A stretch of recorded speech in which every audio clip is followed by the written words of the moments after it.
further in his definition of normal, and he adds a twist. He says that normal can also mean relating to or characterized by average intelligence or development. Normal is also a mathematical term. It describes perpendicularity or the degree to which a line stands at right angles to the plane of a horizon exactly upright. Your neighbor, normal means exactly upright. We just read about Zechariah and Elizabeth, and according to the character, they were exactly upright. But even though they were exactly upright in God's eyes, they didn't have a child. They didn't look blessed. They didn't have the things that the world says equals blessing. I've come to tell you, it doesn't have anything to do with how you look to others. It has everything to do with what God is doing on the inside. He says, man looks at the outward, but I'm concerned about your heart. I want you to tell your neighbor, how's your heart today? Have you changed since you met God? Are you being transformed?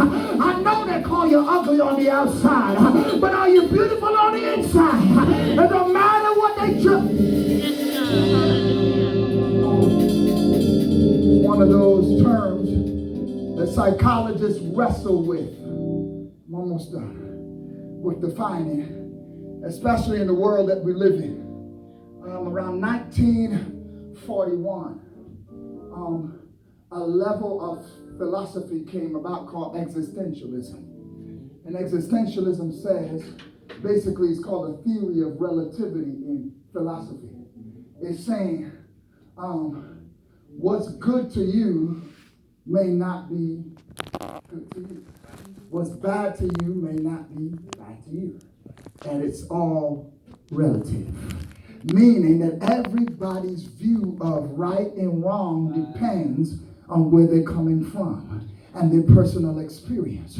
It's a 20th century philosophical movement. It embraces diverse doctrines and belief. In other words, it says that everyone's belief system is valid and has some semblance of truth in it, regardless of how much it does not necessarily conform or align to a formally accepted cultural norm or practice, because at its core, it says all truth is relative.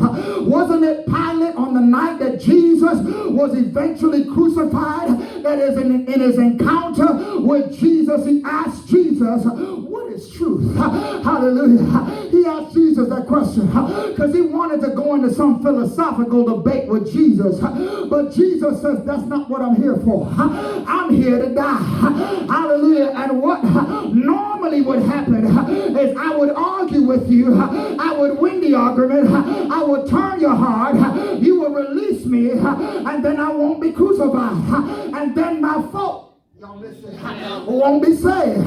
Sometimes you got to go through some stuff, hallelujah, and you got to deal with wrong, not because you're right, not because wrong needs to reign, but because God is doing something abnormal. Hallelujah. He's what? Glory to God. Yes.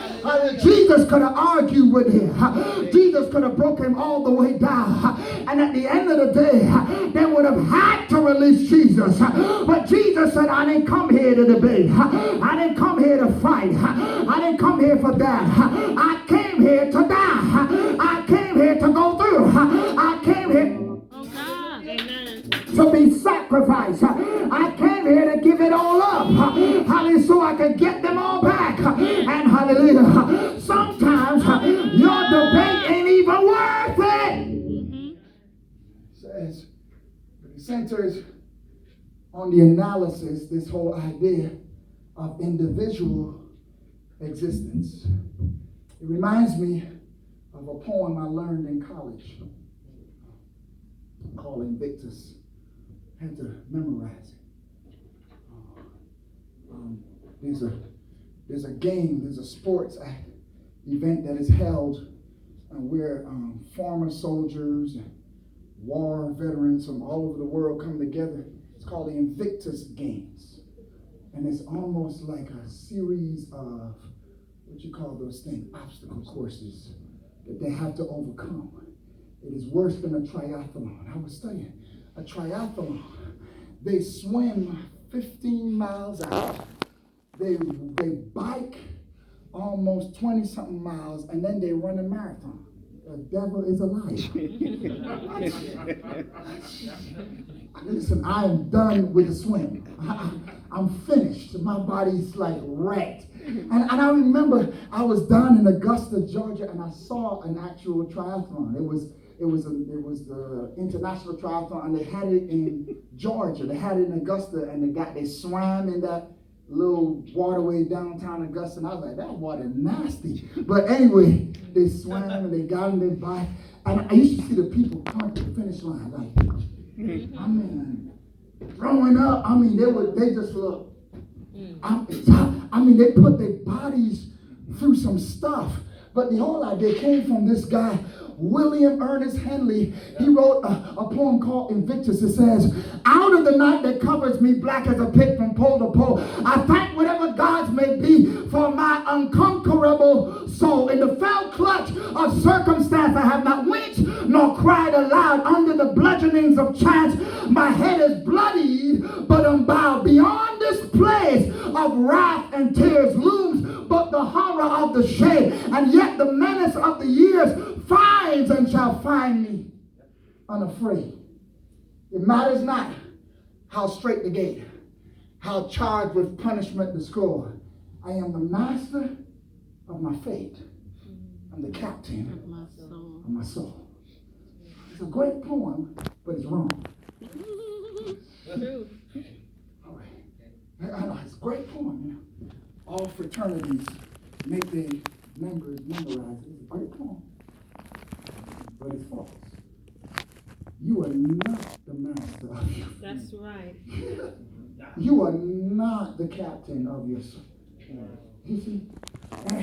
And that's why it's a challenge in the season that we're living in with existential thought, because everybody think they could do it. Everybody think, I got enough strength.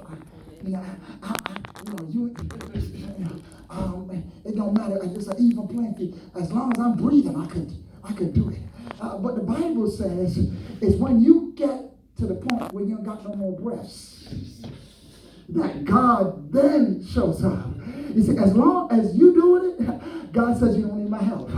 As long as you running this thing, hallelujah. And the problem with that is as long as you're in charge, tell your neighbor, that's normal. Hallelujah. But I want to move from beyond normal. I want to get beyond normal. Henley suggests that ultimately we run things. You know how Jamaica said we run things don't run we. You know how they said that we run things don't run we. You remember that? And back in the day, yeah. You don't run no things. God allows you to run. Amen. And then one day he says, it's time to stop. Woo, it's time to come back home. Ultimately, what happens to us is because of us. That's what Henley believes. Henley endows the reader of the poem with the idea that they are in control of their fate. I close this morning. But Maya Angelou, she says, in our quest to go, she says, normal sounds safe. It sounds secure. It sounds trustworthy. But if the truth be told, it should be called limiting. She says, if you're always trying to be normal, you will never know how amazing you can be.